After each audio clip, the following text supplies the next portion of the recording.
Ya, Anda kembali bersama kami dalam editorial sepekan. Kita lanjutkan. Ya, kalau menurut Anda nih Pak Lukman Edi, sekarang kuncinya bagi yang tidak puas begitu adalah Mahkamah Konstitusi begitu. Tapi seperti kata Pak Margarito tadi, Mahkamah Konstitusi hanya berisi beberapa orang saja, tentunya lebih mudah mengaturnya. Anda melihatnya seperti apa? Ya, kita bagaimanapun subjektivitas dari Mahkamah Konstitusi kan ketatanegaraan kita sudah menatanya sedemikian rupa ya, bahwa kita harus ikutin apa yang menjadi keputusan Mahkamah Konstitusi yang final dan mengikat. Jadi terlepas dari apakah Mahkamah Konstitusi ini punya pandangan yang sama terhadap pandangan publik atau punya pandangan sama terhadap pemerintah, ya nanti harus kita terima. Pemerintah juga sudah menyatakan seperti itu ya. Kalau nanti MK itu memutuskan tanpa threshold, ya mau tidak mau semua infrastruktur mereka siapkan gitu ya. Nah, jadi saya kira ini jalan terbaik lah daripada kita memperpanjang polemik ya, mempolemik antara konstitusional dan institusional. Saya sendiri di Pansus berupaya untuk melepaskan dari polemik ini karena memang pertaruhannya agak berat, Mbak ya. Ancaman misalnya ancaman untuk kembali kepada undang-undang lama, ancaman misalnya menarik diri dari pembahasan, ancaman mengeluarkan Perpu terhadap undang-undang pemilu ini, itu bagi saya lebih membahayakan daripada kemudian kita berpanjang-panjang berdebat tentang azas konstitusionalitas dari presiden threshold ini. Seandainya ada ruang di MK yang bisa memutuskan. Gitu. Mahkamah Konstitusi kemudian menolak ya PT 20% ini. Dan seandainya lagi pemerintah tetap ngotot begitu. Enggak, kalau Mahkamah Konstitusi sudah menolak 20%, pemerintah tidak punya cara lagi untuk menghidupkan 20% itu. Kecuali kalau Anda pakai senjata, lain lagi ceritanya gitu ya. Anda tangkapin mereka ini, tangkapin orang-orang, ya lain lagi ceritanya. Tapi kalau bicara konstitusi, tunduk dan taat pada konstitusi, begitu Mahkamah Konstitusi mengatakan bahwa ini konstitusional, selesai. Pemerintah tidak bisa, dan kalau pemerintah paksakan lagi 20% setelah Mahkamah Konstitusi menyatakan itu inkonstitusional, jatuh pemerintah ini. Karena sudah jelas ya berarti. Jelas itu melanggar konstitusi. Tapi kalau Mahkamah Konstitusi sekali lagi mengatakan ini inkonstitusional, lalu pemerintah paksakan dengan 20%, game.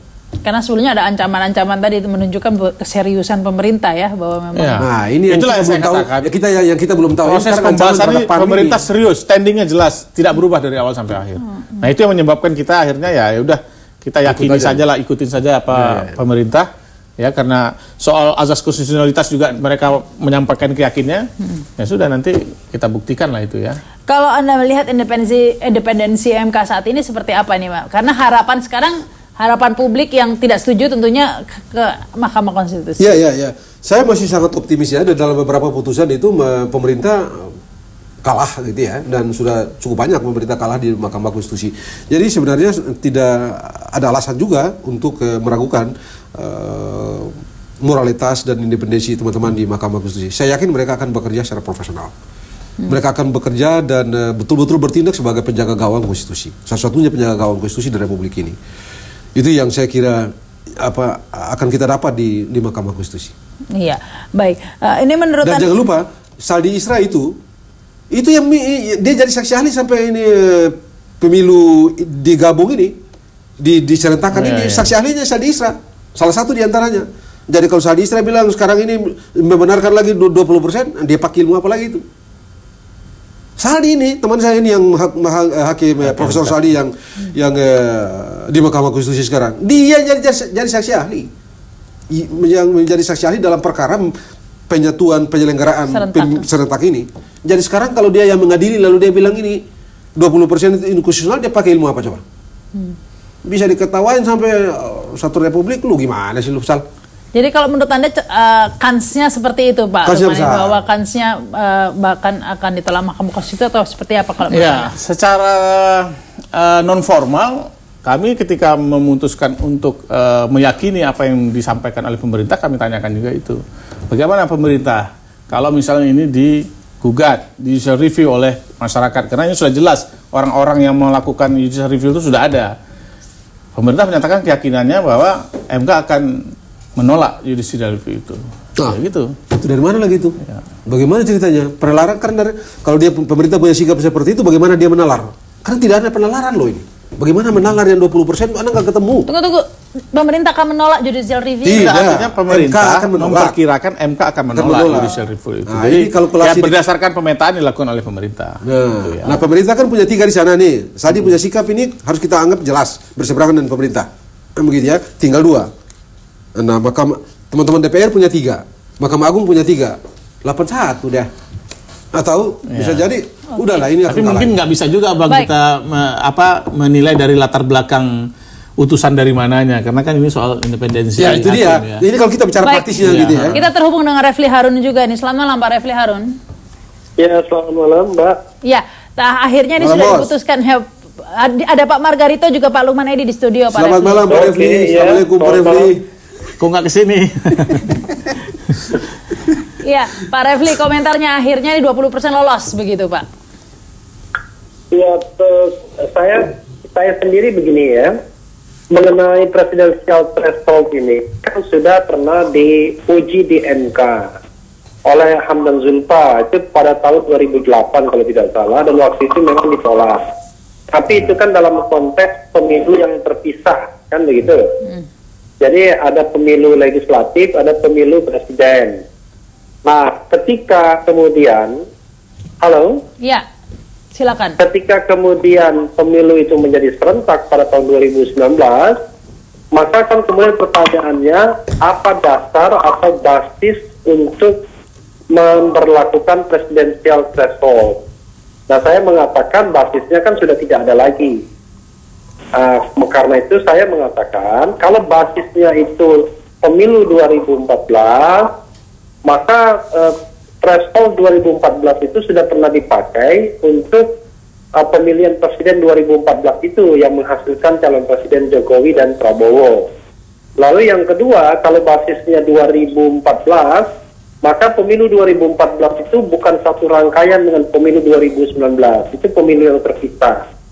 Yang ketiga adalah akan ada unequal treatment, perlakuan yang tidak setara, tidak adil terhadap peserta pemilu. Karena kalau ada peserta pemilu yang baru, otomatis dia tidak memiliki suara dan kursi, sehingga dia tidak bisa ikut dalam mengajukan calon presiden dan atau wakil presiden. Itu menurut pendapat saya. Tapi ya karena ini sudah diputuskan DPR, tentu kan harus kita hargai. Pihak-pihak yang berkeberatan menurut saya harus menempuh jalur hukum ke Mahkamah Konstitusi. Ya. Dan saya sih sebenarnya separuhnya yakin hal seperti ini akan dimenangkan ya, separuhnya yakin. Tetapi kita juga harus lihat fenomena MK sekarang agak sedikit konservatif ya dibandingkan dengan MK sebelumnya. Coba lihat misalnya putusan Ahok kemarin itu baru diputuskan 2 hari yang lalu. Kalaupun dikabulkan kan tidak ada gunanya lagi. Ya. Nah, mudah-mudahan karena ini menyangkut hajat yang besar yaitu Pilpres 2019 dan kita masih punya waktu 2 tahun, ini akan selesai di MK, baik itu dikabulkan maupun ditolak. Baik, kalau menurut Anda Pak Refli, apa saja yang perlu di judicial review dalam undang-undang yang baru ini selain tentunya PT 20%? Karena di situ dimungkinkan juga calon tunggal. Iya, sebenarnya yang jelas adalah presidensial threshold yang paling penting ya. Kalau yang lainnya relatif ya, karena beda undang kelemahan sama sesuatu yang berpotensi untuk bertentangan dengan konstitusi. Sebagai contoh misalnya metode penghitungan kursi. Sekarang kan berubah menjadi metode divisor. Kalau dulu kan metodenya adalah metode kuota atau BPP yang kita kenal. Tapi itu kan soal pilihan kebijakan dan saya kira tidak ada konstitusionalitasnya di sana ya. Lalu kemudian soal suara daerah pemilihan 310 saya kira juga hal yang sama ya. Kalau soal calon tunggal Pak? Ya, calon tunggal itu sebenarnya satu paket dengan presidensial threshold ya. Kalau presidensial thresholdnya 20 atau 25%, kemungkinan calon tunggal bisa terjadi. Misalnya ada calon presiden yang memborong semua partai politik, kan akan terjadi calon tunggal sebagaimana terjadi di daerah ya, di daerah Tetapi, menurut Anda itu perlu di judicial review juga tidak? Ya, saya kira calon tunggal itu adalah sesuatu untuk mengantisipasi. Kalau seandainya presidensial threshold-nya dihilangkan, saya yakin tidak akan terjadi calon tunggal. Baik, jadi tidak perlu direvisi kalau PT-nya sudah dihilangkan begitu ya Pak ya. Baik, terima kasih Pak Refli, selamat malam. Selamat malam. Ya, pemirsa, kita akan kembali setelah pesan-pesan berikut ini.